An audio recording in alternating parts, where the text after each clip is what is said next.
Good morning eighth class. Star and the solar system को हम आगे स्टार्ट करेंगे। आज हम प्लैनेट पढ़ेंगे Jupiter. Jupiter is the largest planet of the solar system. Jupiter को हम सोलर सिस्टम का लार्जेस्ट प्लैनेट मानते हैं। The mass of the Jupiter is 318 times the mass of the earth.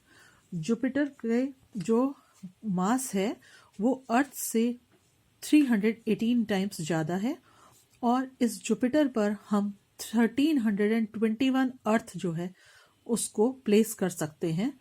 इतना बड़ा प्लैनेट है ये। Jupiter has 53 known and 26 provisional satellites. इसके 53 नोन और 26 प्रोविजनल सैटेलाइट्स हैं। प्रोविजनल का मतलब जिनके बारे में अभी पूरी स्टडी नहीं हुई है। गैनीमेड एक जुपिटर का ऐसा सैटेलाइट है जो कि मरकरी प्लैनेट से बड़ा है। लार्जेस्ट सैटेलाइट है सोलर सिस्टम का। यहाँ का थिक एटमॉस्फेयर जुपिटर पे जो रिफ्लेक्ट होती है सनलाइट पड़ती है उसकी वजह से ये हमें बिल्कुल ब्राइट दिखाई देता है।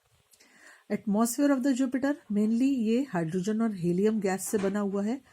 क्लाउड लाइक रीजन है इसका।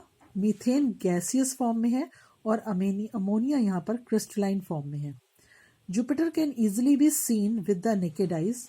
इसको खुली आंखों से देख सकते हैं और अगर आपके पास पावरफुल टेलीस्कोप है तो ये आपको एक रेड स्पॉट की तरह से दिखाई देता है। एक रेड स्पॉट दिखाई देता है जुपिटर की सरफेस पर। The spot is actually a giant storm that has been raging for years. वो एक ऐसा स्पॉट है जो कि कई सालों से इसके ऊपर दिखाई देता है। इट हैज अ फेंट रिंग अराउंड इट। इसके आसपास रिंग है लेकिन वो रिंग दिखाई नहीं देता, बहुत हल्का सा है। नेक्स्ट है सैटर्न प्लैनेट जिसे हम शनि भी कहते हैं। Saturn has the most visible and beautiful ring that encircle the planet. जो सैटर्न है इसके आसपास एक बहुत सुंदर रिंग है जो कि हमें अलग से दिखाई देता है। सोलर सिस्टम में अलग से वो दिखाई देता है। The ring are composed of ice and rock particles. ये जो रिंग है वो आइस का और रॉक पार्टिकल्स का बना हुआ है। पेल येलो कलर में है सैटर्न। 53 कंफर्म्ड और 9 प्रोविजनल सैटेलाइट हैं इसके पास। Saturn is the least dense among all the planets. ये बहुत घना दिखाई देता है ये प्लैनेट। इसकी डेंसिटी जो है वो वाटर से भी कम है। It can be seen with naked eyes, but its ring are not visible with naked eyes. ये दिखाई देता है खुली आंख से लेकिन इसका रिंग जो है हम सिर्फ टेलीस्कोप से ही देख सकते हैं। नेक्स्ट सैटेलाइट है यूरेनस जिसको कहते हैं अरुण। यूरेनस 8th सैटेलाइट है सोलर सिस्टम का। Also has a ring system. इसके आसपास भी रिंग सिस्टम है। इसके 27 नेचुरल सैटेलाइट हैं। वीनस यूरेनस जो है ये दोनों वीनस की तरह यूरेनस भी ईस्ट टू वेस्ट की तरफ रोटेट होता है। The most remarkable feature of the Uranus is that it has highly tilted rotational axis. इसका सबसे ज्यादा रिमार्केबल फीचर वो है कि ये टिल्ट है, बिल्कुल टेढ़ा है, सीधा नहीं है, बहुत ज्यादा टिल्ट है। It axis of rotation is inclined at 97.8 degree centigrade. इसकी जो एक्सिस है वो किस तरह कितने एंगल पे होती है 97.8 डिग्री पर। इसका मतलब है कि ये ऑलमोस्ट ये अपनी साइड पर घूमता है। The earth with its axis at 23.5 spins like a top while Uranus rolls like a ball. Earth जो है वो 23.5 डिग्री पर स्पिन करती है और जो ऐसा लगता है जैसे कि एक टॉप घूम रहा है, जबकि यूरेनस जो है वो रोल होती दिखाई देती है बॉल की तरह से। It can not be seen from the earth with naked eyes. इसको हम खुली आंख से अर्थ से नहीं देख सकते। 9th प्लैनेट है नेपच्यून जिसे कहते हैं Varun. Neptune also has a ring system. Neptune का भी रिंग सिस्टम है लेकिन ये हमें खुली आंखों से दिखाई नहीं देता। ये सिर्फ टेलीस्कोप में ही दिखाई देता है, टेलीस्कोप के थ्रू दिखाई देता है और नाइट में दिखाई देता है।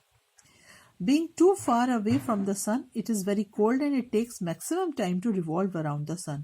ये सबसे सन से दूर होने की वजह से एक तो ये ठंडा बहुत है और ये सन के तरफ रिवॉल्यूशन में सबसे ज़्यादा टाइम लेता है क्योंकि ये दूर है। The storm occur at all the time at Neptune, हर समय यहाँ पर तूफान आते रहते हैं। It has 13 known satellite and 1 provisional satellite. Neptune के अपने 13 सैटेलाइट हैं जो कि जानते हैं सब, और 1 प्रोविजनल सैटेलाइट है। नेक्स्ट एक प्लैनेट है ड्वार्फ प्लैनेट प्लूटो। पहले ये सोलर सिस्टम में था, अब इसे सोलर सिस्टम से हटा दिया गया है। On 24th August 2006, the International Astronomical Union gave a new definition of the term planet. According to this definition, a celestial body should meet the following condition to be classified as a planet.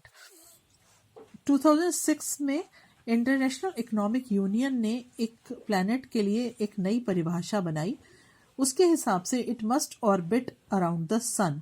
जो planet Pluto है, जिसको dwarf planet कहते हैं, वो सन के चारों तरफ चक्कर लगाता है।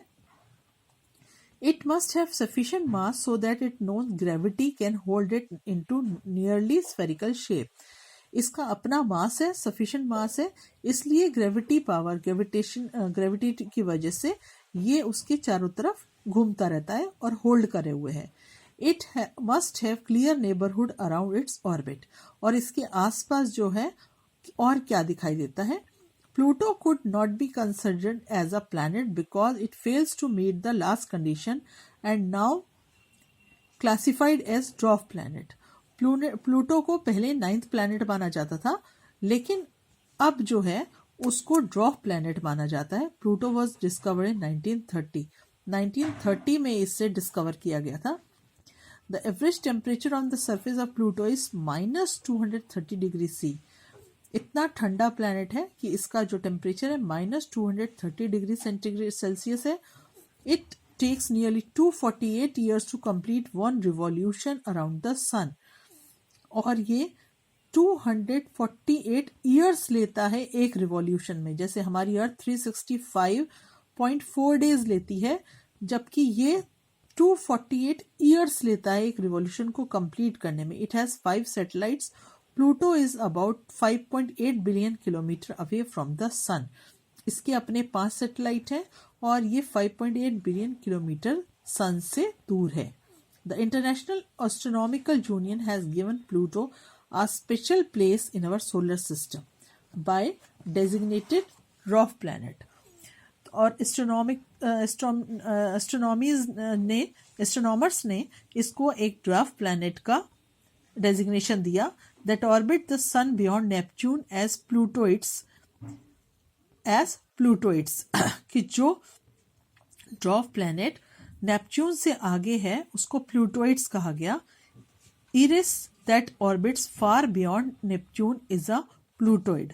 जो इरिस है वो नेपच्यून से दूर है, वो भी एक प्लूटोइड है।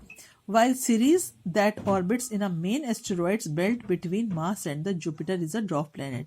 और एक और ड्वार्फ प्लैनेट है सीरीज, जो कि मार्स और जुपिटर के बीच में जो जगह है, उस जगह पर उस एरिया में ये दिखाई देता है। तो ये भी ड्वार्फ प्लैनेट है, इरिस भी और सीरीज भी। आगे हम पढ़ेंगे नेक्स्ट वीडियो में।